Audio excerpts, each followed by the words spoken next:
Game week, Colts practicing. They got 4 days to get ready for this opener. A lot of focus, a lot of work has gone into what's going to happen on Sunday against the Texans.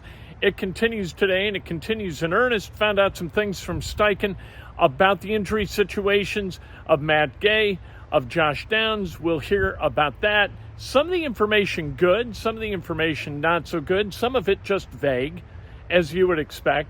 A little bit of talk about Alec Pierce and Anthony Richardson, Jonathan Taylor. I ask about him a little bit.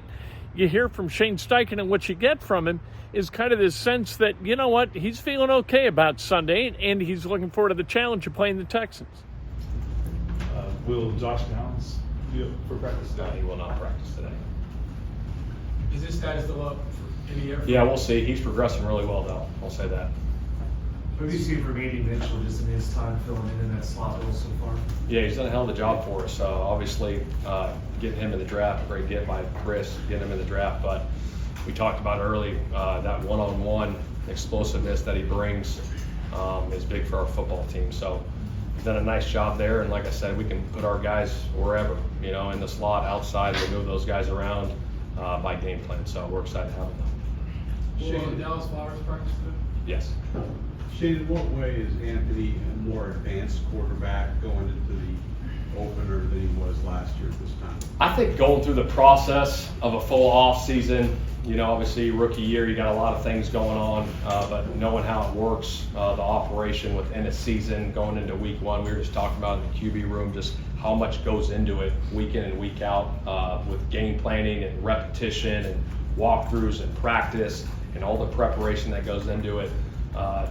It's a big deal. So I feel really excited for him going into this thing. He's attacked it the right way. So really looking forward to him on Sunday. Shane, how much uncertainty is still there at the kickoff?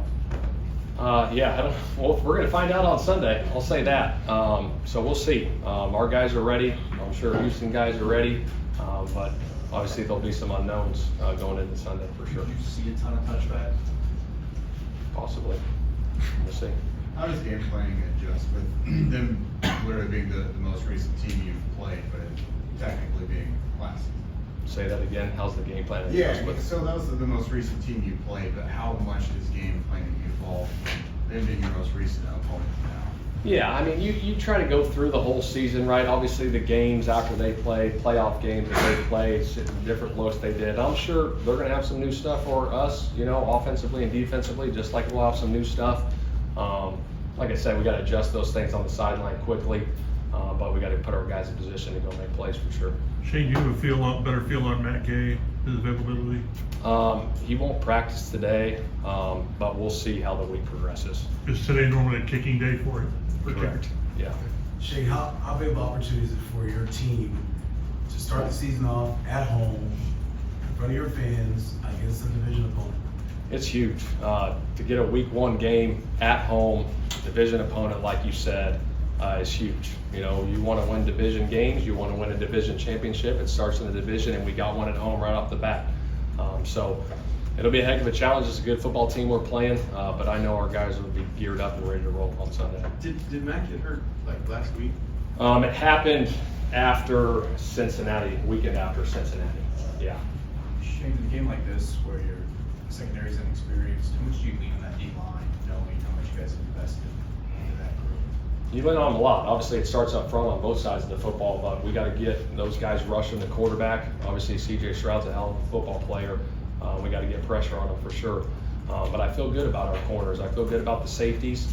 Those guys are going to go compete and go make plays. And if we get the rush there and we got tight coverage, it's going to help on the back end for sure. What has Leatu shown you over the last couple months that tells you he's ready for the moment Sunday? I think the way he's prepared, the way he came in pro ready, the way he's worked, the way he goes about his business. He's in early, he's here late, he works after practice, he's always in the defensive line room watching film. So you want that in a young player, that preparation piece. So I'm really looking forward to him on Sunday as well. Shane, that first game against the Texans last year when Anthony played, it was maybe when he looked his most efficient in those first couple games. What do you think it was about, his approach or what you guys were able to scheme up for him that enabled him to look so good? I mean, you go into every game plan, wanting success week in and week out, and obviously he was playing really well in that game. He did a lot of good things. So we want that to carry over, obviously, into this season and just week by week progressively get better week in and week out, and that's the goal. So we Shane, want to get early done. that season going in, I mean, you were new, your scheme was new and all that, new quarterback. So you had some element of surprise maybe against opponents. Do you lose a lot of that now? Seeing that Anthony didn't play that much, I don't know, maybe it's a stupid question. No, we'll see. Obviously, we have our system, but obviously you want to add wrinkles to it. I'm not going to dive into a whole bunch of scheme stuff, as you guys know. But we're excited for the challenge for sure. See, Zaire is going to be donating $40 for every tackle he makes this year. I don't know if you saw that. I did not. Well, there you go. That's awesome. What does that say about this man? He is character. Huge character. We preach character. Number one, preparation, consistency, and being relentless, and that's the character that he has. He's always out in the community, doing things for the community, helping out. He's a leader on our football team. He's got that C on his chest for a reason. So that's a big time deal for him for sure. How different is this with a healthy and happy JT early in the season for you? It's awesome. He's a hell of a runner. We know that, and so to get him week one rolling, off-season program, training camp, what he's able to do for a football team this year is going to be huge. How much does facing Diggs, Collins, Dell give you a good barometer of where this defensive backfield is? Yeah, it's a good question. I mean, they're talented on the outside. You just hit all three of those guys, and obviously they added Joe Mixon as well, and Schultz, the tight end, so they got a lot of weapons. So it's going to be a hell of a challenge for us week one. But one we're looking forward to because those guys can run, they can come in and out of breaks.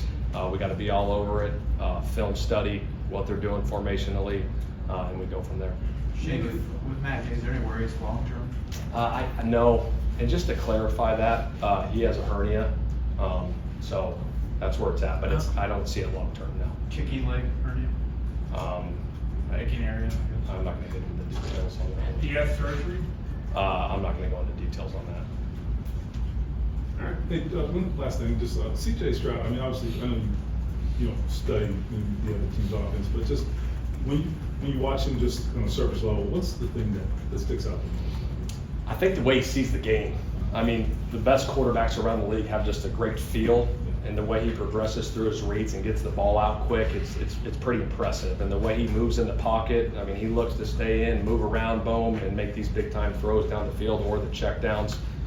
So, like I said, it'll be a heck of a challenge. He's a really good player. They got a lot of guys, a lot of skilled guys on offense, but I know our guys will be ready. Nick Cross is the other starting safety. I guess what he do to earn that job throughout camp? I think it was the consistency through camp. You know, he made a lot of plays for us, which was exciting to see. So I'm looking forward to his opportunity to go make some plays on Sunday. Shane, you talked about how having one of the best training camps that you've seen from him. What is his potential this year? I think his potential's high. He made a lot of plays in training camp. We got to carry that over to the season. And he's got speed. He can run. He made contested catches all through training camp, and we need those to show up on Sunday for sure. All right, that's Shane Steichen. Does that give you optimism about Sunday? Maybe a little bit. I think attitudinally what you see is a guy who's confident in his weaponry offensively and then defensively. I think he's hoping for the best against that three-headed monster of receivers for the Texans. Tank Dell, Nico Collins, we know all too well, Stephon Diggs. Those three guys, that's a lot for a defensive secondary that's kind of under assault from fans and has non-believers almost everywhere. That's a lot for them to sort of circumvent in order to beat the Texans on Sunday. Offensively, Colts ought to be fine, whether Josh Downs plays or not. You know what? You're going to be covered in the slot, and I think you become a little bit more difficult to defend maybe because Mitchell is able to go deep, is long. You're not going to be able to put, like Josh Downs is kind of diminutive, right? The Colts receivers at other spots, not diminutive at all. And that kind of presents a bit of a problem. So it's not all terrible news for the Colts as it concerns injuries. And you heard about the hernia for Matt Gay. You know what? Hernias, they can be fixed with relative dispatch. When they said groin last week, you're kind of like, oh, geez, groin, kicker, those don't heal right all the time. But a hernia, I think you got a chance to get Matt Gay back quicker rather than later. And in the interim, you got Spencer Schrader. I'm not worried about the kicking position.